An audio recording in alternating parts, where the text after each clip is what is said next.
Selanjutnya saya ingin menjumpa Yang Berhormat Tuan Chan Fung Hin, Kota Kinabalu. Ya, bersama kita pintakan belanjawan. Soalan saya soalan 8. Sila Menteri Sains, Teknologi dan Inovasi jawab. Tempoh masa 3 minit. Terima kasih Datuk Yang di-Pertua. Izinkan saya menjawab sekali soalan ini dengan soalan bertarikh 19 November daripada Kota Semarahan, Lumut dan Bandar Kuching, serta dengan merujuk jawapan kepada soalan lisan nombor 6 yang telah saya kemukakan pada 4 November yang lepas yang menyentuh isu yang sama.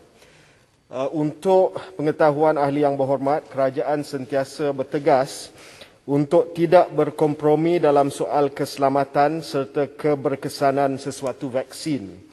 Namun kerajaan juga menyedari keadaan semasa memerlukan penyelesaian jangka masa panjang dan ini termasuklah menyekat penularan COVID-19 yang seterusnya mampu memulihkan semula ekonomi rakyat dan negara dengan kadar segera.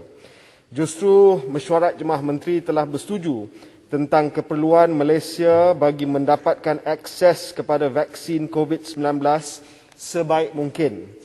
Bagi tujuan ini, Jawatan Kuasa Khas Akses Bekalan Vaksin COVID-19 JKJAV telah ditubuhkan pada 14 Oktober yang lalu, memainkan peranan sebagai jawatan kuasa induk bagi merancang, melaksana dan memantau keseluruhan strategi pembekalan vaksin COVID-19.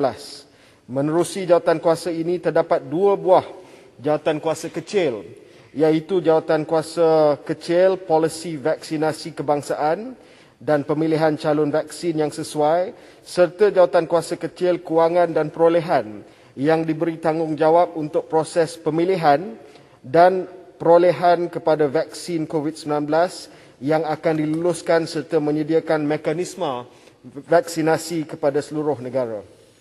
Menurut WHO, sehingga 13 November yang lalu, terdapat 11 calon vaksin yang berada di ujian klinikal fasa 3. Sehingga kini kerajaan telah berkomunikasi dengan 10 pengeluar vaksin tersebut. 8 pengeluar telah dihubung secara terus dan 2 lagi melalui fasiliti COVAX. Terdapat beberapa rundingan yang berada di fasa akhir dan pengumuman rasmi akan dibuat apabila ianya telah dimeterai tidak lama lagi. Rundingan tersebut meliputi aspek kerjasama dalam pelbagai peringkat, termasuk pembangunan vaksin, R&D, pertukaran saintis, pembangunan fill and finish, pemindahan teknologi, logistik cold chain, termasuk pembelian vaksin, finished product, sebagai jaminan akses bekalan vaksin untuk negara. Maklumat terperinci tidak dapat diumumkan kerana masih berada di bawah terma non-disclosure agreement.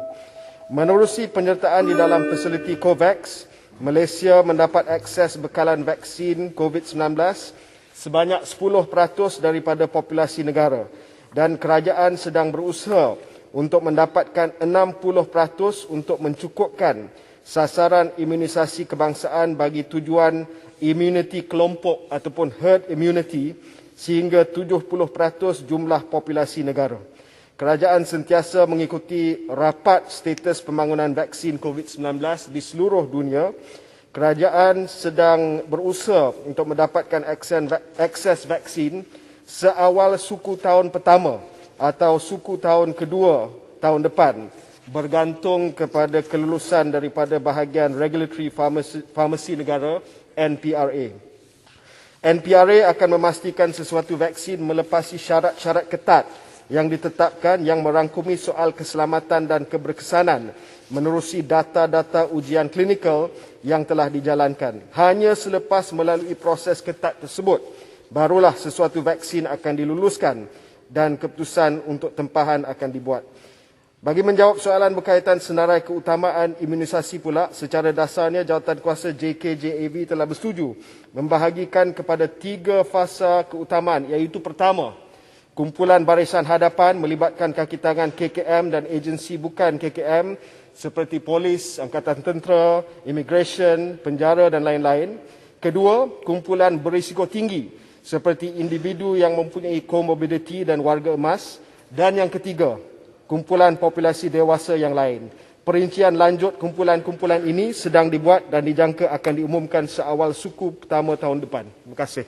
Sila Ketua Negara Balu, soalan tambahan. Ya, YB Menteri pernah mengatakan anggaran 3 bilion ringgit Malaysia akan dibelanjakan untuk membeli vaksin ni. Tetapi kita tak dapat cari putiran ni dari belanjawan 2021.